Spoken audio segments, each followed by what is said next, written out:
Hey there, this is Lily Anderson on the campus of Huntington University. You're listening to Rooted, an in-depth conversation with interesting people and topics that matter to the Forrester family. Make sure you subscribe to Rooted on iTunes, Google Play, or Spotify. You can find us by searching Forrester Radio Rooted. Today I'm joined by Craig Campbell. Thanks for joining me. Who are you? I'm Craig Campbell. I'm the director of eSports here at Huntington University as of this year. So it's been a great time so far. Lovely. So are you an alumni? Yeah, so I did go here, was it 2013, I want to say, is when I was a freshman. I was a broadcast and fusion media major, which was just like, the broadcast major at the time. And yeah, I attended here, and I actually started or co-started the original eSports club here when I was a junior. Wow, okay. I did not know esports was that old, to be honest with you. Yeah, so I think it's technically a different program than what is now established. But I know once it was Kenneth Clausen and I created it.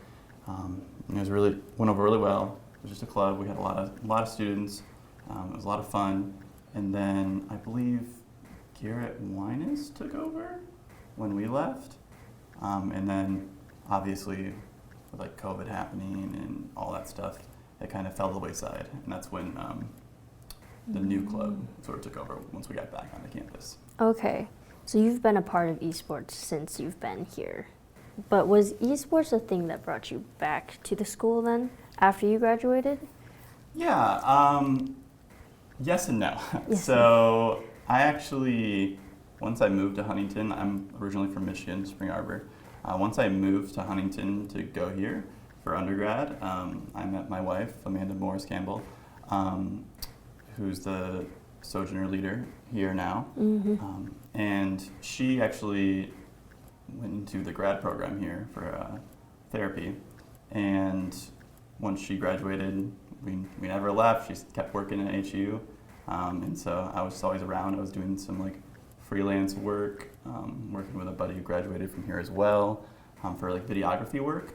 But I always had esports on the brain. I'm a gamer at heart. I love this stuff. So I kept an ear out, kept an eye out. And then once the program retook off here, and the students did so well at the NACC and Overwatch, they were looking for a director.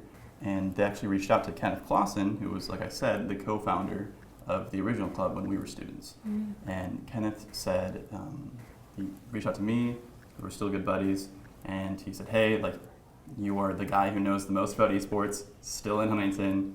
It'd be crazy for you not to apply for this.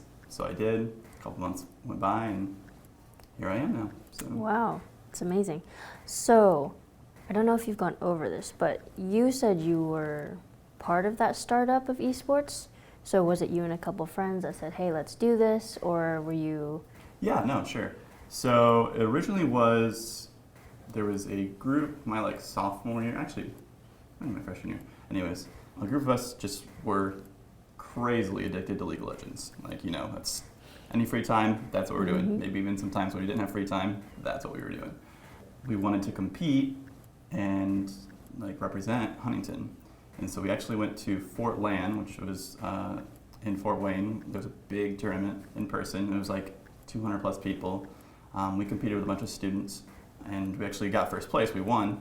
From there, we're like, okay, we have a win under our belts. We have put our name out there that, Huntington does esports to a degree, but we weren't official. So then Kenneth had the idea of, let's co-found this club, let's do it. And I was like, all right, you do the paperwork, and then you can put my name on it, it's fine. Which of course he did.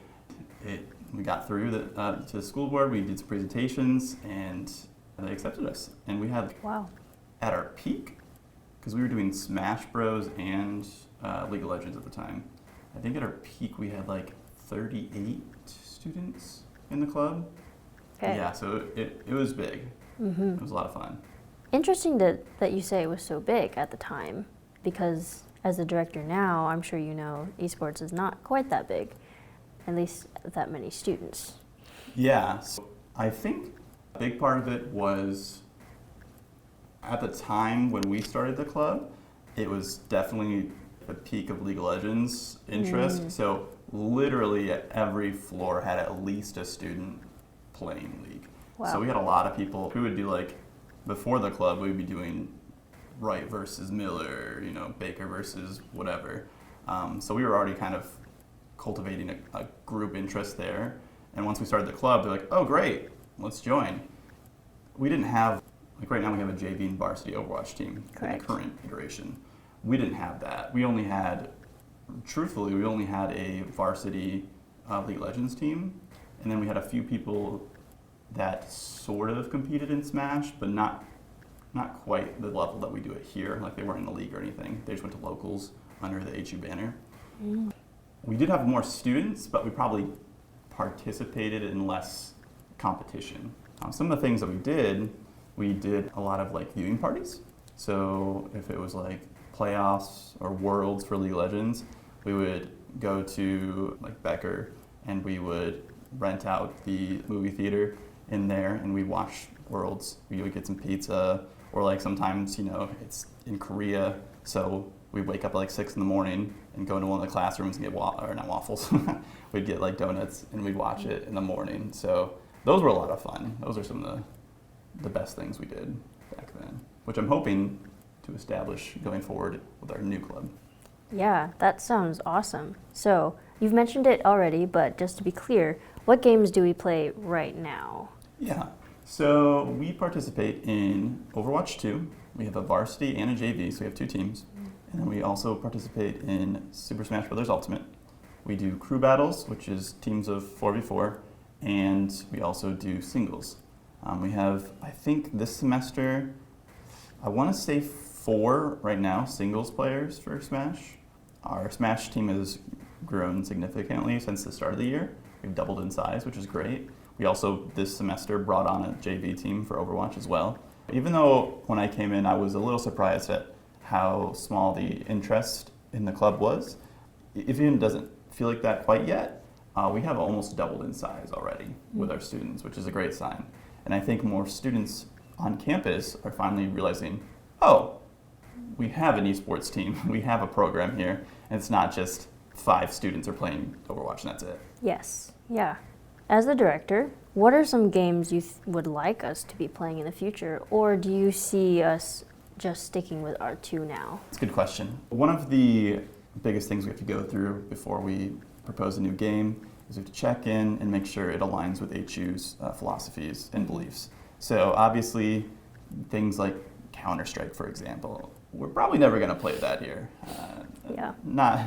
Doesn't quite align with us. However, games that we're looking forward to, big one is probably Valorant, Riot's shooter. That one is probably, it's basically been okayed already. We haven't actually officially gone through, but we've had talks with like Russ Diggets and such that it's, if we want to, and there's enough interest, which it looks like there is quite a bit of interest, we'll probably go into Valorant at some point. Also, we had Rocket League prior, before I was director here. This year we didn't have as many students interested because some of them graduated or left. But I know for a fact we have one prospect student who was at HU Opportunities this past week. He came up to us and asked if we had a Rocket League for bringing it back. And we told him, yeah, I mean, it only takes 3 students to have a team. And I was like, oh, for sure. He's like, yeah, I just hit GC, which is the highest rank in Rocket League. So it's like, oh, yeah, of course. We'll bring it back 100%. I mean, if you're coming with that rank, yeah. So I think those would be the big 2 for competing. I'll always have a little soft spot for League. Yeah, if we ever get students interested in League of Legends again, I would 100% be on board. However, that might be a bit of a boomer take. I know League's kind of an old man's game at this point, so it is what it is. But yeah, Valorant and Rocket League are probably the 2 on the horizon. All right. You've mentioned this already, but I need to ask. Would you call yourself a gamer? Ooh, absolutely I call myself a gamer. Yeah, I've been gaming since I could pick up a controller. My parents have videos of me playing Sonic the Hedgehog on first game when I was like 2 years old. Wow. And like actually beating a level. I was like, oh yeah, I'm just built different. So I'm not gonna lie, I'm younger than you. Did you start with like Game Boy, or are we talking older than that? Close. Interesting to hear some of the history. Yeah, no. So my first official game was Sonic the Hedgehog, the original, on the Sega Genesis. Oh my. Which makes me feel so old this moment. I'm finally hitting that curve. I'm 20. I'll be 29 when this airs. I'm starting to hit the old man territory. But I remember getting my first Game Boy Color when I was 5. I saved up my own money, bought red and blue version for the Pokemon. Wow. Yeah. Yeah. Day one. So. Yeah. Gaming has always been a huge aspect of my life. I was lucky to stumble onto the eSports scene when it was like very, very new, probably 2008, 2009 maybe. My freshman year of high school, we went to an MLG event in Columbus, in Ohio, for like Halo, and they also had Season 1 League there and stuff. When I went to that event and saw all the people, competing, watching, rooting for their teams, and just having a good time, I was like, oh yeah, this is what I want to do with my life, something involving with this. It took a couple of years to get there, but here we are now. So yeah, I'm definitely a gamer. All right. So what's the best thing you think, as the director, that eSports has done for its players, its community? I'd say so far the most important thing that the eSports program has done for its students and its players would be probably giving students a safe place to have a sense of not only belonging but community, and just being able to be with other players that have similar interests and just get to take their online personas and their online experiences that they have, because a lot of games are online these days, and it's kind of Yes. like most of my friends that I still am in contact with, they're all spread out across the country now after we graduated. Online is where we do most of our hanging, but being able to have a certain space and being able to do that in person and kind of coming out of your shell a little bit. Not to say that every gamer is an introvert. That is definitely not true. Right, yes. We have quite a few gamers who are not introverts, but just having an area like that is probably, I would say, the best part of the program so far. All right, it's really good. What things do you hope to see for the future of eSports or for its students in terms of maybe scholarships, promos, sponsors? Yeah, all of those, to be honest, but I'd say in order of importance, I think the first thing we want to do is really spread campus awareness. We want the club, sure, we're competing. We compete in the NECC, which is like the biggest collegiate esports league. That for our players, it's number one. Like, they want to win. You want to compete, and we're totally behind that. But we also want the campus to know, hey, not only do you guys have an esports program on campus, come hang out, come check it out. You don't have to compete. You don't have to be on a team. Yes. You can be a part of the program by just like rooting for the teams. You can come watch the games. You can come play different games. Like, just because we only compete in Overwatch and Smash Bros. Doesn't mean we can't have a Minecraft night. Can't play Fortnite. Yeah. All these things, play FIFA, whatever. So that's something we really want to establish going forward. That's kind of my goal after spring break, is we're going to start hopefully having like bi-weekly-ish events where students on campus can come and just do a variety of things and just hang out. I think it's just a really neat area we have right now in Miller Basement, which is where our esports room is located. And I think just having students check it out, see, have a good time, I think that's the main thing. On topic of sponsorships and also scholarships, definitely something that the students want and we want as well. Yeah. Obviously, we're in talks. I can't say too much right now. We are in talks with some local businesses for sponsorships, which I think hopefully by the end of the year or start of next year, we'll have locked down. It's really exciting. There's a lot of cool stuff there. And then scholarships rather, is definitely something that we have our eyes on. We're still a club right now. We're not a part of the sports program or anything like Correct. that. Yeah. So we are working with a bit of a limited budget. That's kind of where the sponsorships come in. Once we can afford to, of course, we'd love to give scholarships to students, because that bring in more students, to be honest, because you can that's when we can start doing recruiting and bringing students in and saying, hey, want to make some money and play some games? Come to HU. Yeah. Who could someone ask, a student, to be more involved with esports? Who would you recommend they go up to? Because a lot of people I know who've talked to me about it just don't know who to talk to. Sure, no, that's a good question. And that's something that we need to do a little better on. So hopefully, if you're checking the coffee break, I was thinking Forrester feed. That's coffee break. So if you're checking the coffee break every week, we're trying to at least. I'll be honest, there's been a week or two where I've slipped up and forgotten, and that's on me. But going forward, check the coffee break. We'll have rundowns of both what happened last week in matches and also what's going on next week. And there there'll be an email for our eSports. I believe it's esports@huntington.edu is their email. You can email there any information you want to give to us or just asking questions, reaching out. Also, our captains, your brother. Yes. Alex Anderson. Alex Anderson is a great, if you don't know Alex Anderson, just wave at him and you'll know him instantly. That guy exudes charisma. But him, as well as Zachary Lyle, he's our Overwatch captain and also semi-coach for the JV team. Both those guys are excellent. They're always excited to talk to students interested in the club. So I would reach out to them. Or just honestly, come stop by the eSports room. We're in Millard Basement. Usually there's somebody in there. I try to be there from 9 to 4, 9 to 5, Monday, Wednesday, Friday. So you can just come in, knock on the door, and somebody will hopefully be there, and we'll let you in, and we can have a little chat. I'll let you check out the room, and yeah, that would be my suggestions. Or, once they're announced, come out to these events we have on campus. Like I said, hopefully they'll be coming up rather soon after spring break. But yeah, I think that'd be a great way to, just if you're interested, there's no commitment at this point, If you just want to come check it out, feel free. One last thing. I want possibly to brief the students on what commitment to this program would look like. Okay, yeah. Like, what do our players, what do they sign up for? What do they do every week? So I'll give the two caveats here. Well, first we'll go over like a player on a team. So if you want to play on a team, I'll give you a quick rundown of what players are expected of, what's expected of them. Varsity Overwatch is probably the most committed in terms of their practice regime. So they do Monday, Wednesday, Friday. I think it's 7 to 9 is when they practice.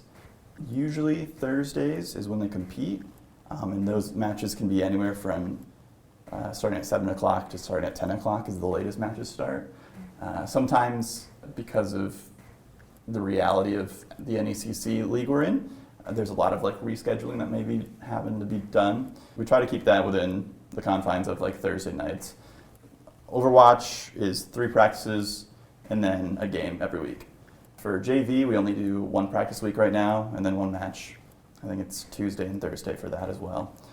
A little less commitment, but more students are encouraged to, play solo queue, play games off on their own time if they want. It's not required or anything. There aren't a ton of hard requirements right now because we don't have scholarships, it's still a club. But as much as you want to put in is kind of what you'll get out of it. Yeah. And then Smash Bros, they practice twice a week, and also they compete on numerous nights because it's all different between crews and singles. But yeah, so a couple nights a week practice with the team, and then every week you have 1 match. Yeah. If anyone's interested in esports, just reach out. Millard Basement. Millard That's Basement. That's where the fun's at.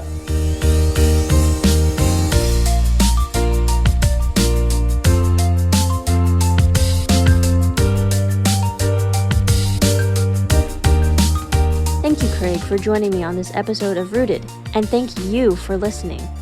Make sure you subscribe to Rooted on iTunes, Google Play, and Spotify. And remember, you can listen to Forrester Radio over the air in Huntington on 105.5 WQHU or stream us anytime, anywhere on forresterradio.com. Stay rooted.